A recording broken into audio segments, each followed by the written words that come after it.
Hey, welcome to the next edition of Xero Small Business Insight. Today we're at Tumut Brewing Co with Nala, the beautiful dog. Can't wait to get inside and find out all about this amazing business in regional New South Wales.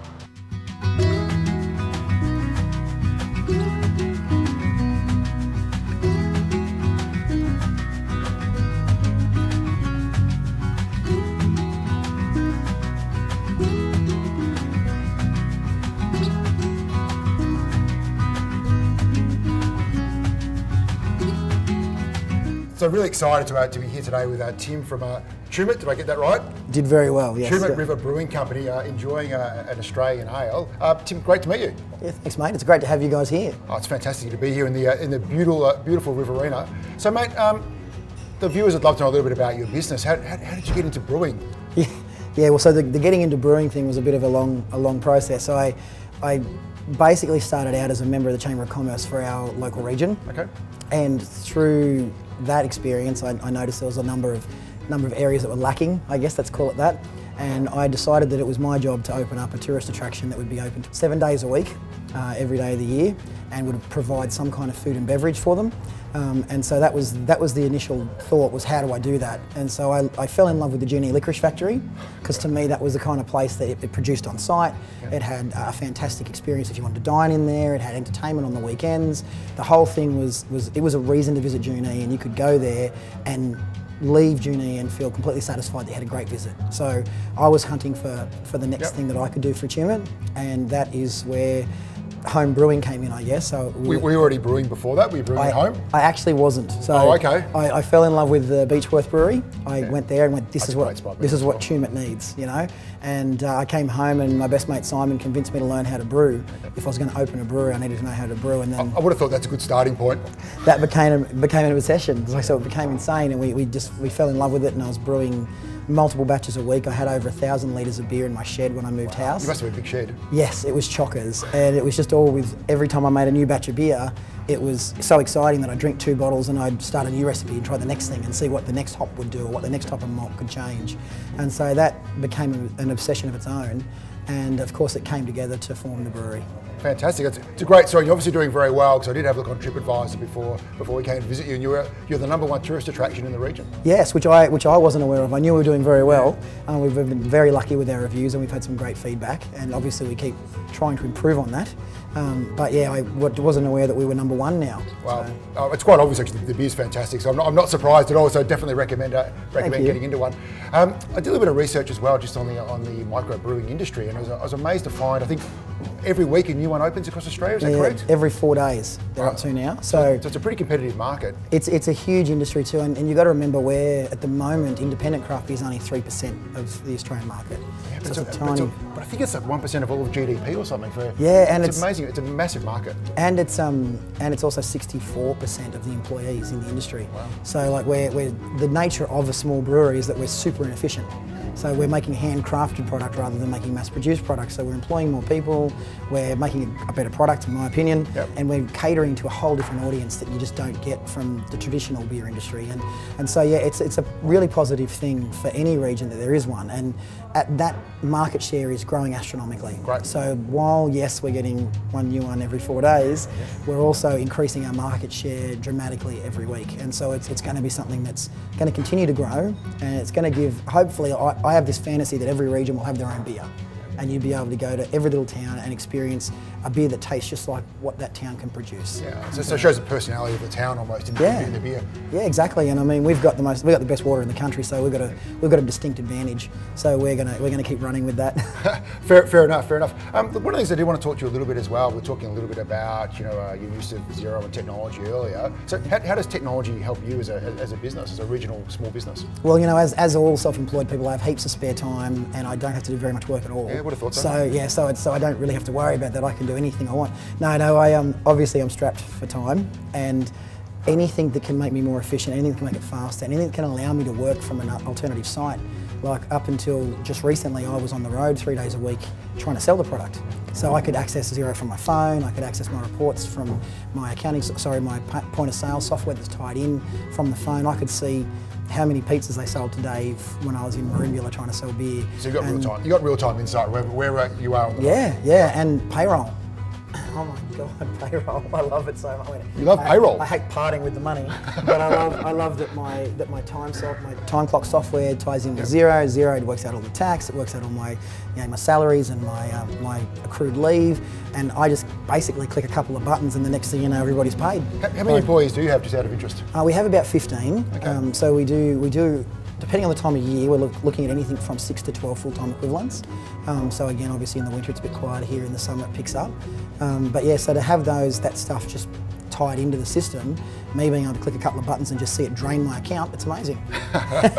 And are you across what single touch payroll is? Have you ready for that? Yeah, I've just gone through the process of setting that up, which was very easy, but it's just always nerve-wracking to know that the ATO can see even more about my business. So they could always see it. You've just made it a little bit easier, and hopefully it removes some friction out of your business as well for you. That's exactly right. So in terms of where's the business going? So you've got a great regional presence here. You're the #1 tourist attraction in town. Yeah. Where do you go from here? So look, we've spent the last 6 years building our reputation as a brewery. So we've won a large number of awards for the quality of our product, including we got number 97 in the hottest 100 independent craft beers this year. What's the best selling product that you actually have? The best selling product's the Ginger Ninja. So that's I haven't tried that one yet, but I'm sure I'll do it before I leave. I'll make sure you do. Oh, good. Looking forward to it. That's our alcoholic ginger beer.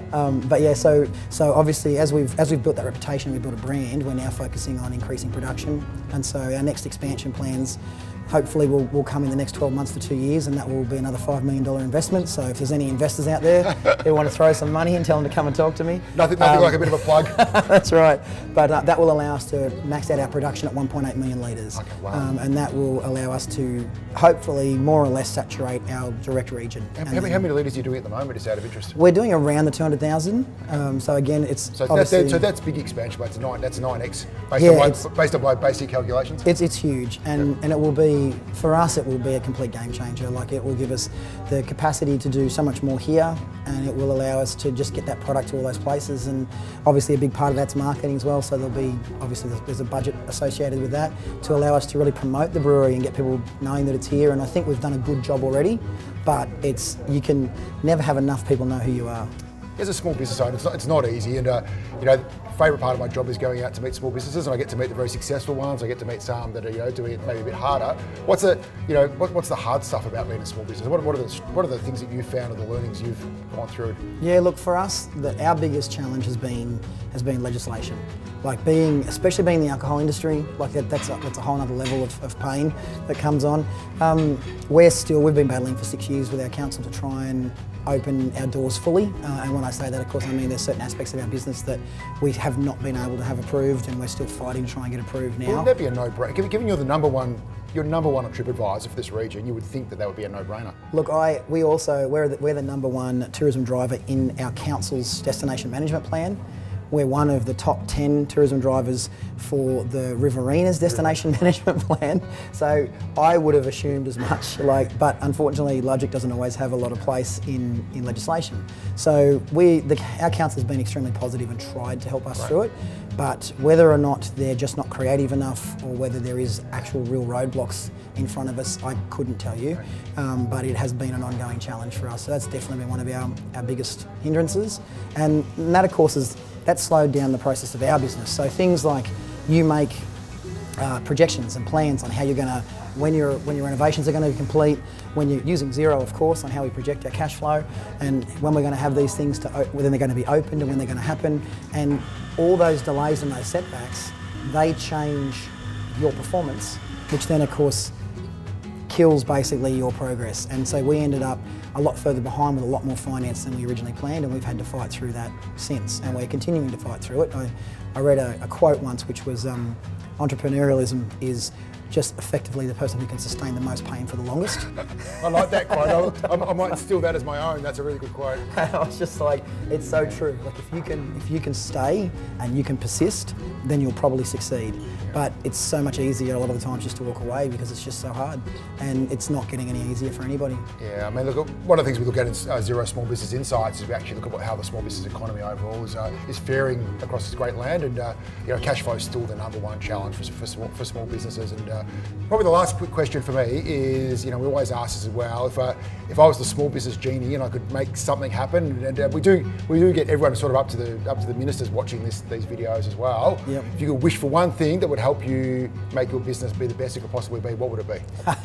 It's going to sound really shallow, and I don't mean it to, but That's all right. But funding, like for us, whether it be whether we're talking about investors or government funding or whatever, it's simply the fact that the cash allows you to trade.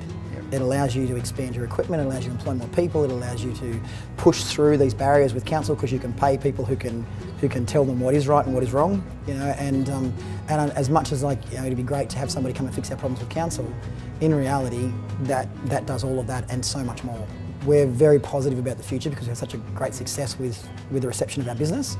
But for me, it's all about that next phase now, and it's all about raising the capital to be able to continue winning, to be able to stay here. Well, it's a massively growing industry. So if people are in Tumut, they could obviously swing by 7 days a week and grab a beer, or exactly right, or a ginger ale, or I think you've got a few other things up on the menu. They're going to sample a few more before I leave. But if they're not in town, how would they find you? How would they sample one of your products? So on our website, all of our 300 sites are listed there, as well as we also have an online web store that we can sell and ship to them directly. Oh, fantastic. So we would love to see them place some orders. We'd love to see some product go through. Well, we're definitely going to order some for the Xero team down in Melbourne. So we'll make sure that happens. And but it's been a pleasure to meet you, and thank you so much for spending time with us today. I know you're very busy, of course, and we really appreciate it. Thank you so much. Thank you.